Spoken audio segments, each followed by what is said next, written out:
ನಮಸ್ತೆ ಸ್ನೇಹಿತರೆ, ಇವತ್ತು ನಾವು ಪರೀಕ್ಷಾ ಅಭ್ಯಾಸವನ್ನು ದ್ವಿತೀಯ BA ಕನ್ನಡ ಭಾಷಿಕದಲ್ಲಿ ಮಾಡ್ತಾ ಹೋಗುವ. ಪರೀಕ್ಷಾ ಅಭ್ಯಾಸದಲ್ಲಿ ಪ್ರಾಚೀನ ಕನ್ನಡ ಕಾವ್ಯದ ಅಭ್ಯಾಸವನ್ನು ಮಾಡ್ತಾ ಇದ್ದೇವೆ. ಈಗಾಗಲೇ ಘಟಕ 1 ಘಟಕ 2 ಸಂಪೂರ್ಣವಾಗಿ ತಿಳ್ಕೊಂಡಿದ್ದೇವೆ. ಹಳೆಯ ವಿಡಿಯೋವನ್ನು ನೋಡಿಕೊಳ್ಳಿ, ಹಾಗೆ ಅದನ್ನು ಪ್ಲೇಲಿಸ್ಟಲ್ಲಿ ಕೂಡ ಹಾಕಿದ್ದೇನೆ, ನೋಡ್ಕೊಳ್ಳಿ. ಇವತ್ತು ಘಟಕ 3 ನೋಡಿಕೊಳ್ಳುವ. ಘಟಕ 3ರಲ್ಲಿ ಅಭಿಮನ್ಯು ಪ್ರಸಂಗ, ಕುಮಾರವ್ಯಾಸ ಬರೆದಿರುವ ಅಭಿಮನ್ಯು ಪ್ರಸಂಗ, ಹಾಗೆಯೇ ಪ್ರಭುದೇವರ ರಗಳೆಯ ಮಹತ್ವದ ಬಗ್ಗೆ ಕೂಡ ತಿಳ್ಕೊಳ್ಳುವ. ಪುಟ ಸಂಖ್ಯೆ 76 ತೆಗೆಯಿರಿ. ಪುಟ ಸಂಖ್ಯೆ 76ರಲ್ಲಿದೆ ಸಾಮಾಜಿಕ ವಚನಗಳ ಬಗ್ಗೆ ತಿಳ್ಕೊಂಡಿದ್ದೇವೆ. ಅಭಿಮನ್ಯು ಪ್ರಸಂಗ, ಕುಮಾರವ್ಯಾಸ.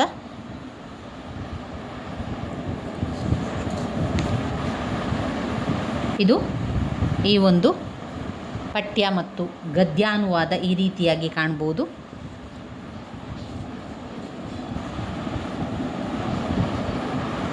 ಇದರಲ್ಲಿ ಸಂಪೂರ್ಣವಾಗಿ ಕೊಟ್ಟಿದ್ದಾರೆ ನೋಡಿ. ಮೊದಲಿಗೆ ಪದ್ಯವನ್ನು ಕೊಟ್ಟಿದ್ದಾರೆ. ಪದ್ಯ ಭಾಗ ಸಾಕಷ್ಟಿದೆ. ಇದರಲ್ಲಿ ತುಂಬಾ ವಿಚಾರಗಳಿದೆ, ತುಂಬಾ ಪುಟದಷ್ಟು ಕೂಡ ಇದೆ. ನಾವು ಗದ್ಯಾನುವಾದವನ್ನು ನೋಡಿದರೆ ನಾವು ಈ ರೀತಿಯಾಗಿ ನೋಡ್ತಾ ಹೋಗಬೇಕು. ಇದನ್ನು ನಾನು ಶಾರ್ಟ್ಸಲ್ಲಿ ಹಾಕಿ ಇಟ್ಕೊಳ್ತೇನೆ. ಅದರಲ್ಲಿ ನಿಮಗೆ ಹಾಕಿದರೆ ಅದನ್ನು ನೀವು ನೋಡ್ಕೊಳ್ಳಿ. ಗದ್ಯಾನುವಾದ ಕೂಡ ತುಂಬಾ ಇದೆ. ನಾವು ಮೊದಲಿಗೆ ಸಾರಾಂಶವನ್ನು ತಿಳ್ಕೊಳ್ಳೋಣ.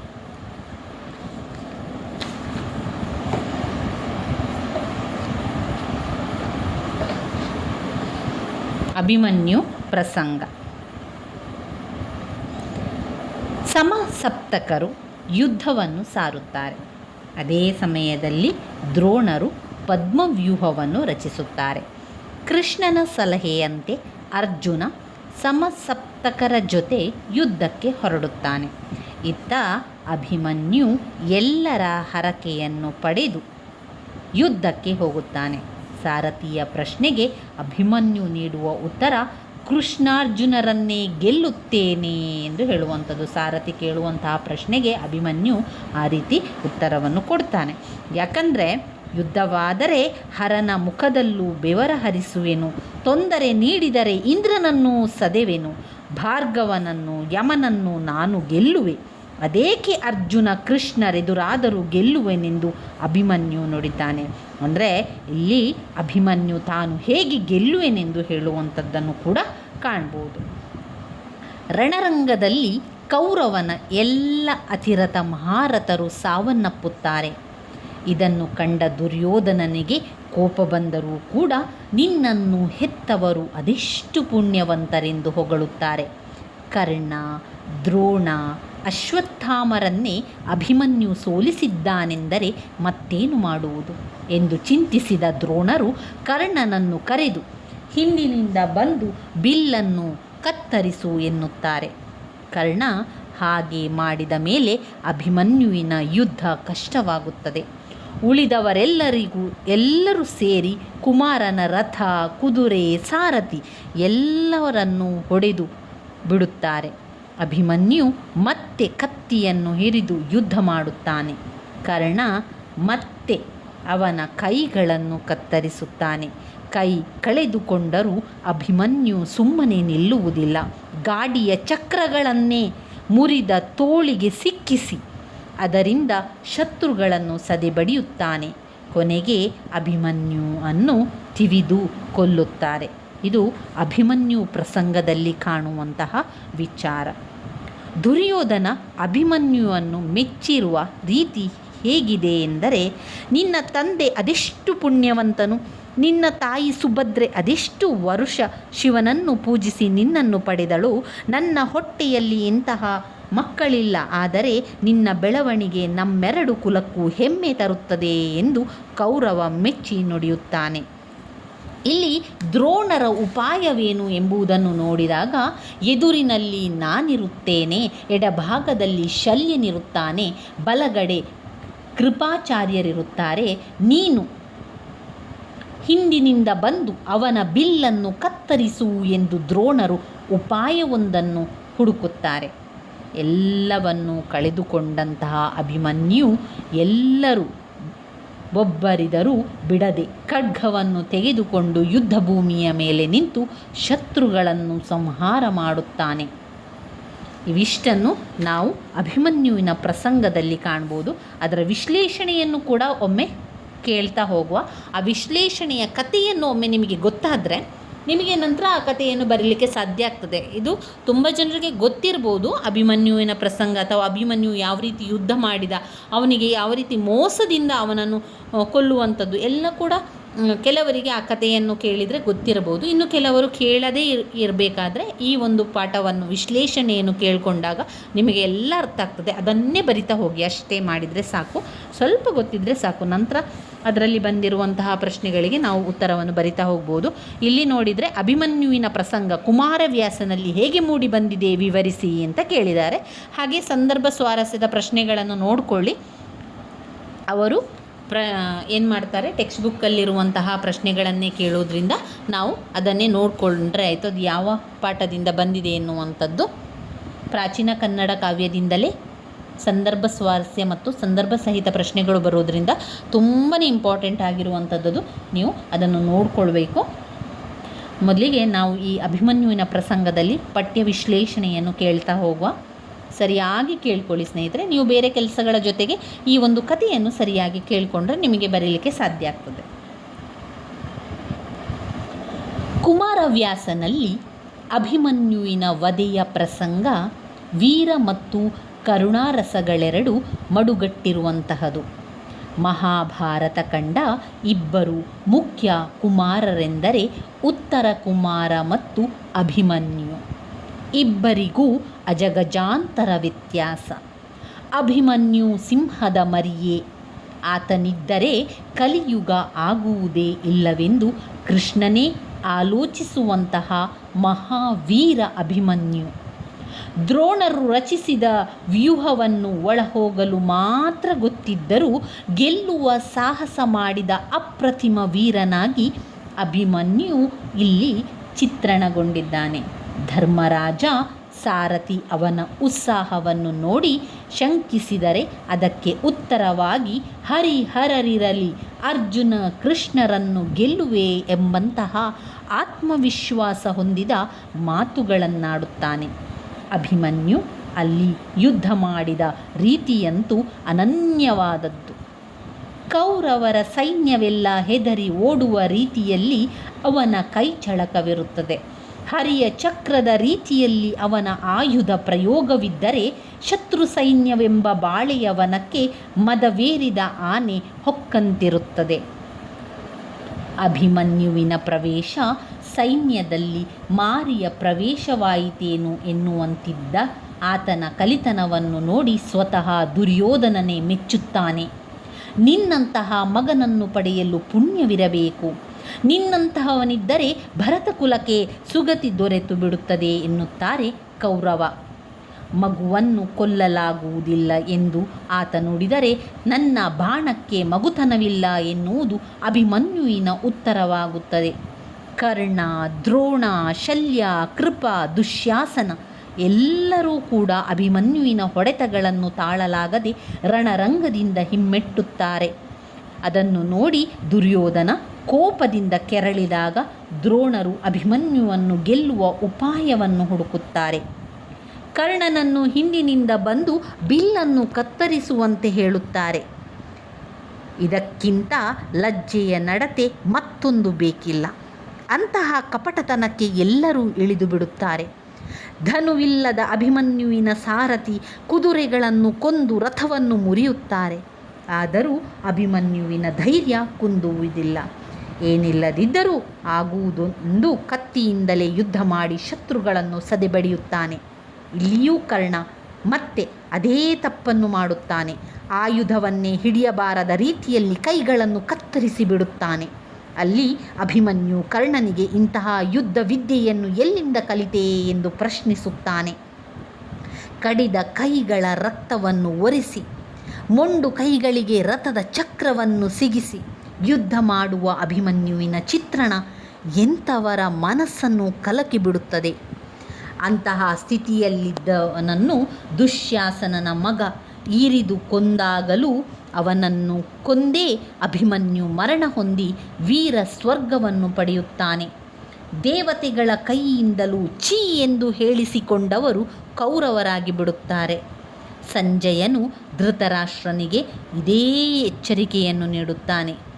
ಅಭಿಮನ್ಯುವಂತಹ ಒಬ್ಬನನ್ನು ಕೌರವ ಪಾಳಯದ ಎಲ್ಲ ಅತಿರಥರು ಸೇರಿ ಕೊಂದದ್ದನ್ನು ಕುಮಾರವ್ಯಾಸ ಆನೆಗಳು ಸಿಂಹದ ಮರಿಯನ್ನು ಕೊಂದಂತಾಯಿತು ಎಂದಿದ್ದಾರೆ. ಯಾರೂ ಗೆಲ್ಲಲಾಗದ ಅವನನ್ನು ಮೋಸದಿಂದ ಕೊಂದ ಕರ್ಣನ ನಡವಳಿಕೆಯೇ ಜಿಗುಪ್ಸೆ ಹುಟ್ಟಿಸುವಂತಾಯಿತು. ಅವನೇ ಲಜ್ಜಿತನಾಗಿ ಬಿಡುತ್ತಾನೆ. ಅಭಿಮನ್ಯು ವೀರ ಯೋಧನಾಗಿ ವೀರಪುತ್ರನಾಗಿ ಅಚ್ಚಳಿಯದೆ ನಿಲ್ಲುತ್ತಾನೆ.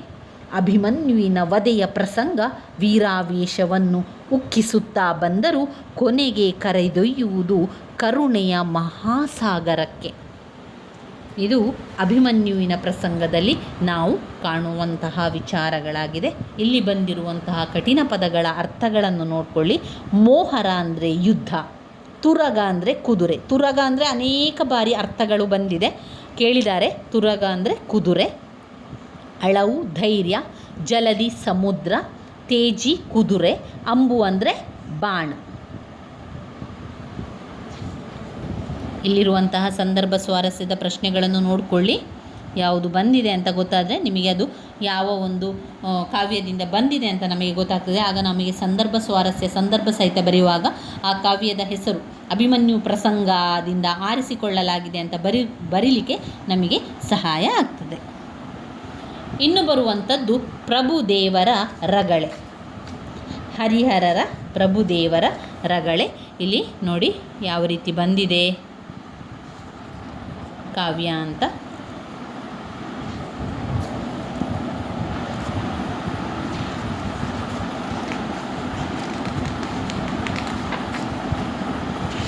ತುಂಬಾ ಇದೆ, 2-3 ಪುಟದಷ್ಟಿದೆ. ಹಾಗೆ ಗದ್ಯ ಭಾಗ ಕೂಡ ಕೊಟ್ಟಿದ್ದಾರೆ.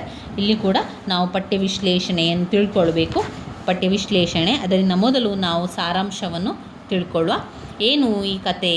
ಇದು ತುಂಬಾ ಅರ್ಥಪೂರ್ಣವಾಗಿರುವಂಥ ಕತೆ, ಒಂದು ತುಂಬ ಅದ್ಭುತವಾಗಿರುವಂಥದ್ದು ಒಂದು ಕಥೆಯಾಗಿದೆ. ಸರಿಯಾಗಿ ಅರ್ಥ ಮಾಡಿಕೊಂಡ್ರೆ ನಾವು ಕಥೆಯ ರೂಪದಲ್ಲಿ ಬರೀಲಿಕ್ಕೆ ಆಗ್ತದೆ. ನೋಡಿ, ಈ ಕತೆ ಅಥವಾ ಈ ಒಂದು ವಿಚಾರ ಸಾರಾಂಶವನ್ನು ಸರಿಯಾಗಿ ಕೇಳಿಕೊಳ್ಳಿ. ಹರಿಹರ ರಗಳೆ. ಶಿವನ ಆಸ್ಥಾನದಲ್ಲಿ ಒಂದು ದಿನ ಎಲ್ಲರೂ ಇರುವಾಗ ನಿರ್ಮಾಯನೆಂಬ ಗಣ ಸುರಸತಿಯನ್ನು